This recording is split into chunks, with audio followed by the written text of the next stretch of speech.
ठाकुर जी जब दुबकाधाई खेलते हैं किशोरी जी के संग, तो पहले ही सखियां जाकर के ठाकुर जी से कह देती हैं, सुनो। बोले हाँ, पहली बात, जीतने की अभिलाषा से तो खेलियो मत। सखियां पहले ही ठाकुर जी को कह देती हैं, जीतोगे नहीं तुम। मतलब ठाकुर जी यदि दुबकेंगे तो किशोर सखियां उनको पहले ही पढ़ा के भेजती, ऐसे छुपना कि किशोरी जी को मिल जाओ, ऐसे मत दुबक जाना कि तुमको किशोरी जी ढूंढ ही नहीं पाए, उनको श्रम हो जाएगा। अगर किशोरी जी को श्रम हो गया तो फिर देख लियो लाला। ठाकुर जी पहले कहते हैं, अच्छा ठीक है, मैं ऐसा दुबकूंगा किशोरी जी को मिल जाऊं।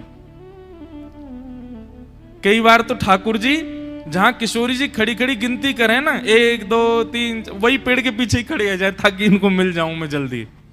ये ज्यादा ढूंढवे गई तो ललता विशाखा मुझे पकड़ लेंगी,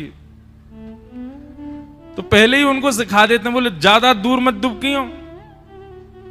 और दूसरी बात, जब तुम्हारो ढूंढवे को समय आवे तो किशोरी जी प्रत्यक्ष खड़ी है जाए, फिर भी अनदेखो कर दिए, बोले मुझे मिली ही नहीं है, मैंने देखी ही नहीं है। वैसे कुंज निकुंज लीलाएं देखते हैं तो ठाकुर जी बड़ा अत्याचार करती हैं सखियां सब। उनको पहले ही कह दिया जाता है कि आप हारने के लिए ही कुंज में आए हैं, जीतने की तो अभिलाषा रखना ही मत। तो मैं निवेदन यह कर रहा था कि किशोरी जी का स्वरूप कैसा है। तो एक निकुंज लीला में वर्णन आया कि किशोरी जी एक दिन दुबकाधाई खेल रही थी, तो पीत पुष्पों का वन था, पीले पुष्पों का वन, उसमें जाकर के किशोरी जी खड़ी हो गई।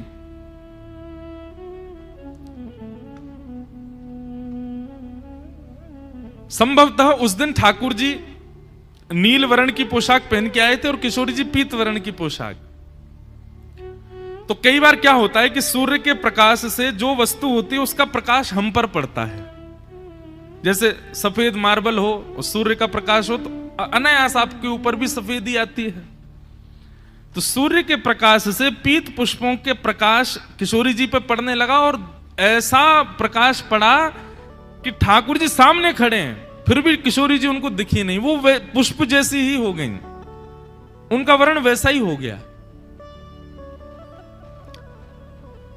ठाकुर जी बोले मैं ऐसा करूंगा, लेकिन ठाकुर जी ये भूल जाएं कि मैं तो सांवरा हूं, कितनों प्रकाश कर लो कारो कारो अलग ही दिखूंगा। किशोरी जी का स्वरूप ऐसा है, गौर वर्णा है, तप्त कांचन गौरांगी हैं, वो जिस स्थान पर जाती है वहां का रंग उनके ऊपर आ जाता है। पर ठाकुर जी तो गहरे रंग के, सांवरे रंग के, बेचारे जहां जाए वहीं पकड़ लिए जाएं।